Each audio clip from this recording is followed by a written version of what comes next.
Assalamualaikum warahmatullahi wabarakatuh. Selamat datang anak-anak kelas 10 TP SMK Negeri 1 Magetan pada mata pelajaran korespondensi hari ini. Bagaimana kabar anak-anak hari ini? Semoga kalian semua senantiasa dalam keadaan sehat sehingga dapat mengikuti pembelajaran kali ini dengan baik dan lancar. Oke, sebelum kita mulai pembelajaran, anak-anak bisa menyiapkan buku dan juga alat tulisnya untuk mencatat informasi penting yang mungkin perlu dicatat dalam video kali ini. Hari ini kita akan membahas materi yang ada di bab 5, yaitu tentang tata naskah surat menyurat bahasa Inggris. Nah, adapun materi pelajaran yang akan kita bahas hari ini, yaitu yang pertama, kita akan belajar tentang bagian-bagian surat bahasa Inggris. Kita juga akan belajar tentang format surat berbahasa Inggris, serta menulis surat bahasa Inggris, yaitu formal letter, application letter, dan juga business letter. Nah, materi pelajaran yang akan kita bahas hari ini merupakan kompetensi dasar 3.5, yaitu menerapkan tata naskah surat menyurat bahasa Inggris atau bahasa asing lainnya, serta kompetensi dasar 4.5, yaitu membuat naskah surat menyurat dalam bahasa Inggris atau bahasa asing lainnya. Nah, setelah mengikuti pembelajaran kali ini, diharapkan anak-anak dapat mengetahui dan dapat juga mengidentifikasi bagian-bagian dari surat berbahasa Inggris. Anak-anak juga dapat menjelaskan tentang format surat berbahasa Inggris, serta dapat membuat naskah surat menyurat bahasa Inggris secara mandiri. Oke, kita masuk ke materi yang pertama. Bagian-bagian surat bahasa Inggris. Nah, seperti yang kita ketahui sebelumnya, di bab sebelumnya anak-anak sudah belajar tentang tata naskah surat menyurat dalam bahasa Indonesia. Surat itu adalah catatan tertulis yang berisi informasi yang digunakan untuk menyampaikan informasi dari satu pihak kepada pihak yang lain. Atau ada juga yang mengartikan surat itu adalah media komunikasi tertulis yang digunakan untuk menyampaikan berita atau informasi dari satu pihak kepada pihak yang lain. Nah, berbagai informasi dalam lingkup perusahaan perlu dikomunikasikan, baik itu menggunakan bahasa Indonesia maupun bahasa Inggris. Nah, surat berbahasa Inggris ini biasa digunakan sebagai sarana untuk berbagi informasi dengan klien yang letaknya di atau tinggalnya di luar negeri. Kemudian partner bisnis asing atau cabang perusahaan yang ada di luar negeri. Nah, beberapa istilah Jadi surat berbahasa Inggris ini juga memiliki bagian-bagian yang hampir sama dengan surat bahasa Indonesia, tetapi ada beberapa istilah kata yang sedikit berbeda. Nah, oleh sebab itu hari ini kita akan belajar bersama-sama apa itu bagian-bagian surat dalam bahasa Inggris. Yang pertama yaitu the heading atau letterhead. Nah, the heading or letterhead itu disebut juga dengan kop surat atau kepala surat. Nah, di dalam kop surat atau kepala surat ini memuat identitas pengirim surat. Biasanya kop surat dibuat dengan berbagai macam gaya yang sangat menarik. Nah, informasi yang dimuat dalam kop surat resmi yaitu yang pertama, name of the company, kind of business activity, address of the company, post office atau PO Box, telepon number, fax email number, dan juga logo of the company. Nah, di dalam kop surat harus memuat informasi-informasi tersebut. Kemudian yang kedua adalah date atau tanggal surat. Nah, tanggal surat merupakan tanggal di saat surat tersebut dibuat. Penulisan tanggal surat ini sebaiknya nama bulan tidak ditulis dengan angka. Jadi, nama bulan ditulis menggunakan huruf. Tanggal surat ditulis secara penuh. Nama kota tidak perlu dituliskan di depan tanggal karena kota biasanya sudah tercantum di kop surat. Dalam pengetikan tanggal surat, terdapat perbedaan antara British style dengan American style. Nah, pada British style, gaya penulisan tanggal sama dengan gaya penulisan tanggal dalam surat bahasa Indonesia.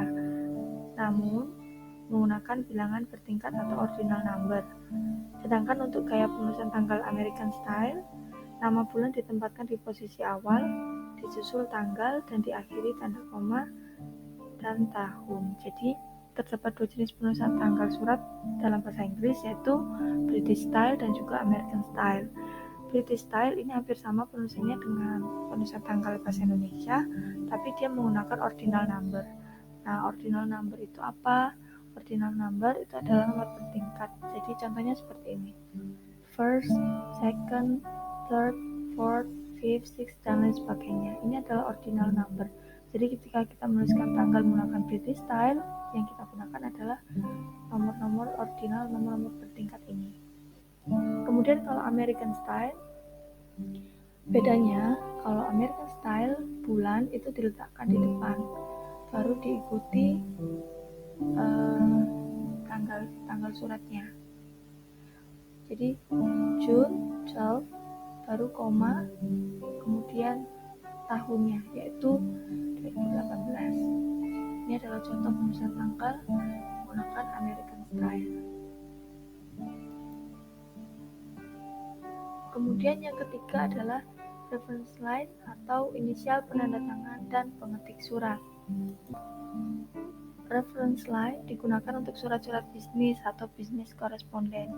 Dalam English correspondence umumnya dicantumkan di sudut atas sebelah kiri sejajar dengan deadline. Jika dalam surat masuk atau incoming letter terdapat reference line, dalam surat balasan harus mencantumkan reference line surat diterima dan reference line surat balasan di bawahnya.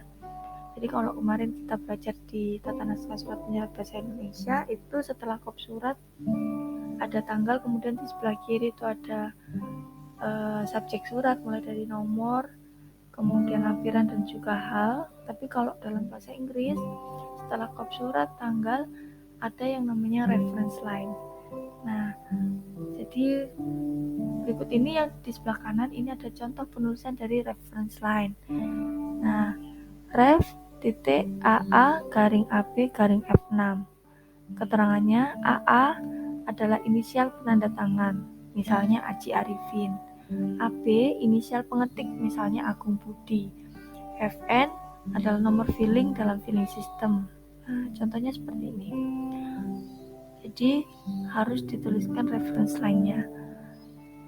Kalau misalkan itu merupakan surat balasan dan sebelumnya surat masuknya menuliskan reference line, maka di surat balasannya juga harus dituliskan reference line-nya. Misalnya your ref SC garing JK garing 3E, our ref BA garing AH garing 4B. Jadi your ref ini reference line dari surat yang sebelumnya dikirim kepada kita.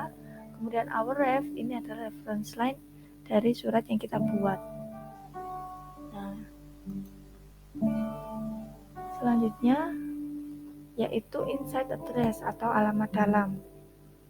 Nah, inside address ini berisi nama dan alamat penerima surat. Inside address diketik 3 spasi di bawah tanggal surat. Nah, alamat surat yang benar harus memuat informasi berikut ini. Yang pertama yaitu baris pertama, nama lengkap serta jabatan atau nama perusahaan yang dikirimi surat. Baris kedua, alamat dari perusahaan atau instansi yang dituju. Baris ketiga, nama kota dan kode pos. Baris keempat, jika surat dikirim ke luar negeri harus mencantumkan nama negara pada baris terakhir. Nah, berikut ini adalah contoh penulisan inside address.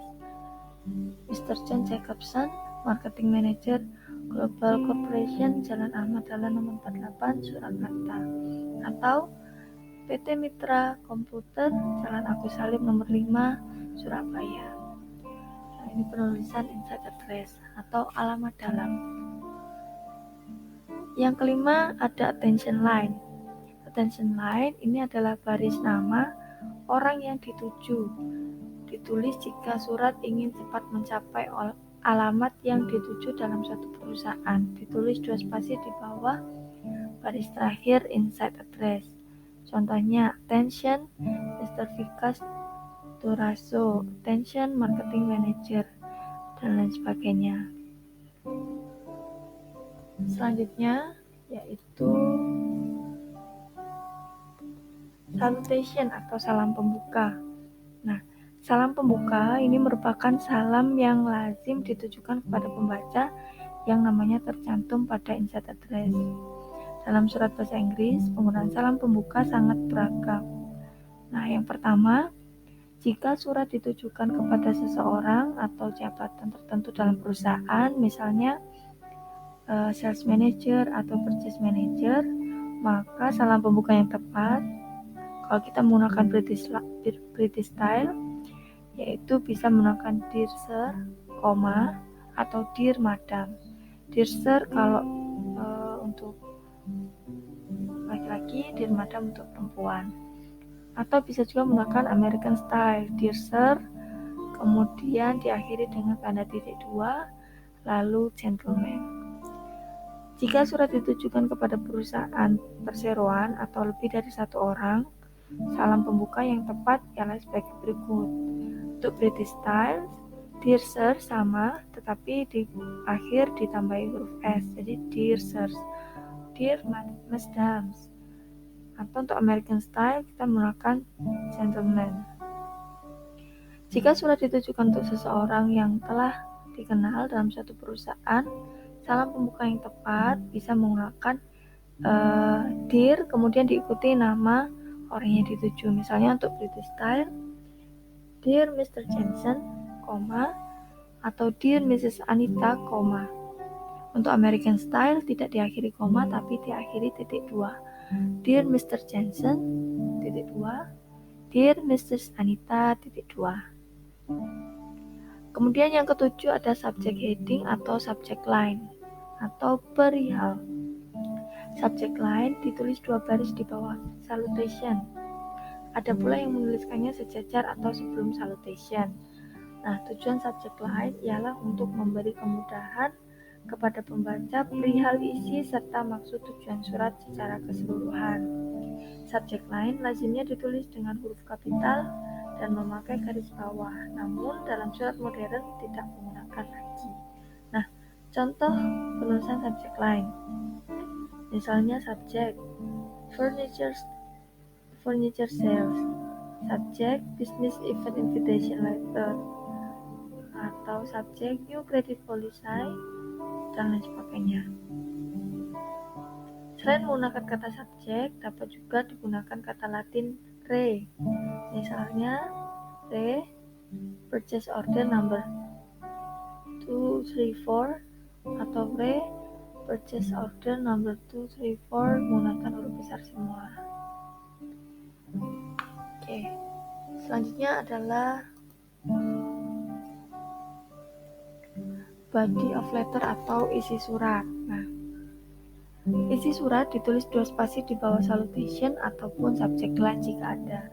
Nah, bagian isi surat terdiri atas opening paragraph, message of the letter, dan juga closing paragraph. Opening paragraph. Kalimat-kalimat pada paragraf pembuka harus sangat diperhatikan karena kalimat pembuka akan memberi kesan pertama bagi pembaca. Oleh karena itu, kalimat pembuka harus dibuat menarik agar pembaca tertarik dengan isi surat. Yang kedua ada message of the letter. Bagian ini berisi inti pesan yang disampaikan. Isi surat hendaknya ditulis secara jelas, ringkas, singkat, dan juga sopan. Dan yang terakhir ada close paragraph. Bagian ini berisi harapan dan ucapan terima kasih atas hal-hal yang dikemukakan dalam isi surat. Tidak jarang juga penutup ini berisi tindakan atau langkah yang akan dilakukan penulis di masa yang akan datang.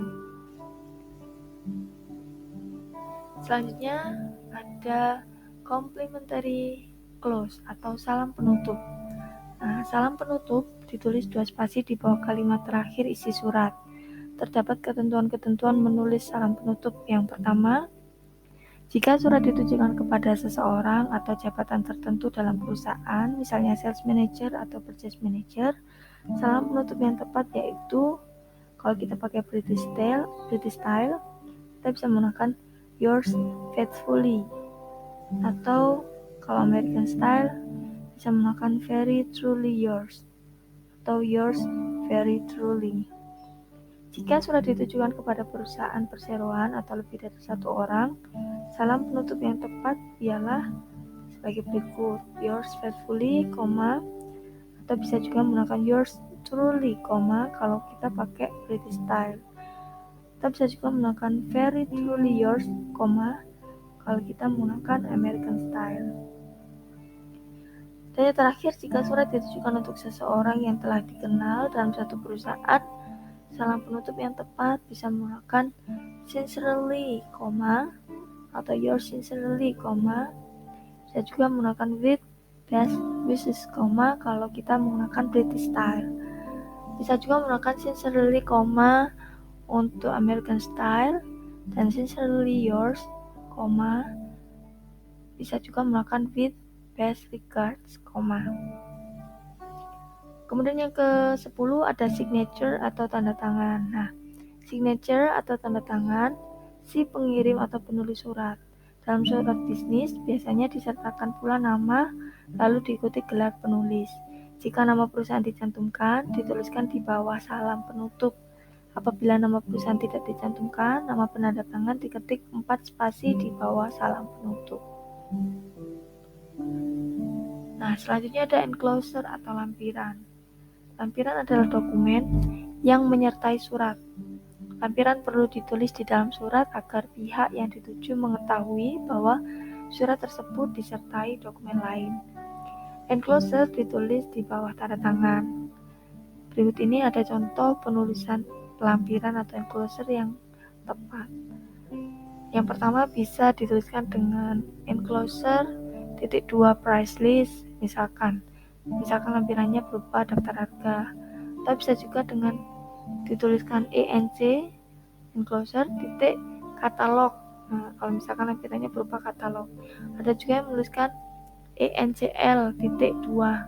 Nah, berarti dia terdapat 2 berkas atau 2 lembar lampiran. Ada juga yang menuliskan enclosures, kemudian dijabarkan lampiran-lampirannya, misalnya katalog, price list, leaflet, dan sebagainya.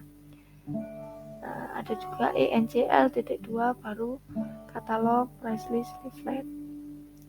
Itu adalah contoh penulisan lampiran. Jadi lampiran dalam bahasa Inggris ditulis di bawah setelah tanda tangan.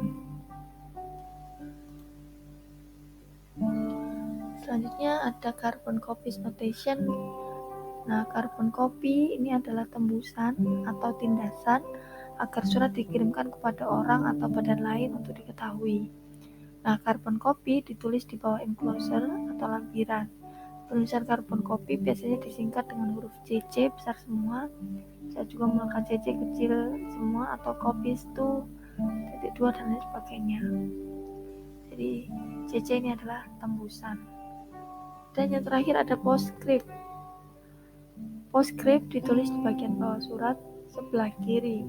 Postscript merupakan informasi penting untuk disampaikan yang seharusnya terdapat pada isi surat, namun karena alasan tertentu tidak ditulis.